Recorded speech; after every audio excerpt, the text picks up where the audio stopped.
Assalamualaikum warahmatullahi wabarakatuh. Bertemu lagi dengan saya Ismail dari Regional 7 KSO Palemku yang saat ini mengikuti program PLDP 2 Angkatan 29.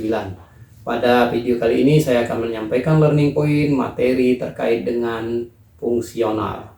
Materi fungsional terdiri dari 4 modul. Yang pertama Intermediate Human Capital Management, kedua manajemen keuangan, yang ketiga manajemen operasional, dan yang terakhir operation reset.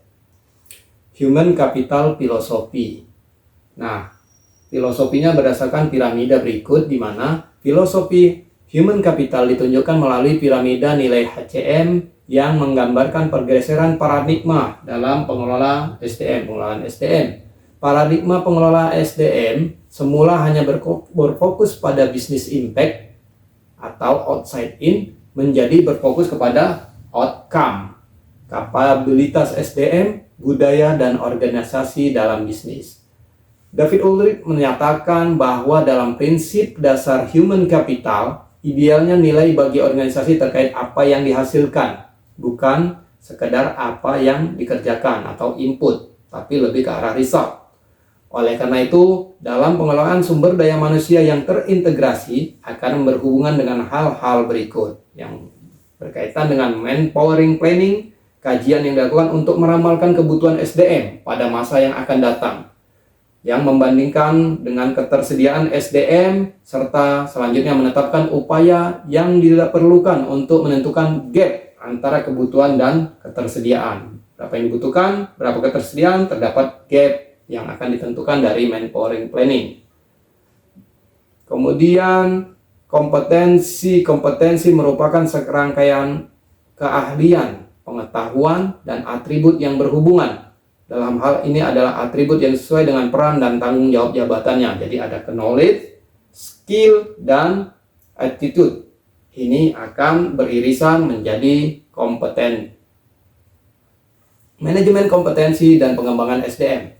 Proses membuat, mengelola, dan mengembangkan serangkaian pengetahuan keterampilan serta sikap perilaku karyawan untuk memastikan bahwa perusahaan memiliki sumber daya manusia yang memadai untuk menjalankan strategi bisnisnya. Ada manajemen kinerja, merupakan proses memastikan bahwa karyawan bekerja sesuai dengan misi organisasi. Kemudian manajemen talenta atau talent management adalah sekumpulan proses dalam pengelolaan SDM yang saling terintegrasi dengan tujuan menarik, mengembangkan, mempertahankan anggota yang kompeten, komitmen, dan berkinerja untuk mempertahankan pertumbuhan dari organisasi. Kemudian ada manajemen karir. Manajemen karir adalah serangkaian aktivitas pengelolaan karir karyawan untuk mengatur perpindahan jabatan karyawan sehingga perusahaan mendapatkan suksesor atau pengganti yang memiliki kualifikasi, kompetensi, dan pengalaman yang sesuai dengan setiap posisi atau jabatan. Pada modul yang kedua terkait dengan manajemen keuangan, salah satu fungsi pokok dalam manajemen perusahaan modern adalah manajemen keuangan. Keputusan dalam manajemen keuangan perusahaan secara umum terbagi kepada dua bagian, yaitu sisi aset dan sisi liabilitas atau equity. Manajemen keuangan adalah rangkaian upaya yang dilakukan oleh perusahaan dalam perolehan dan penggunaan dana yang dilakukan secara optimal sehingga dapat memaksimalkan value bagi pemegang saham. Kemudian manajemen modal kerja, pengelolaan aset lancar perusahaan dan pendanaan yang dilakukan untuk mendukung operasional.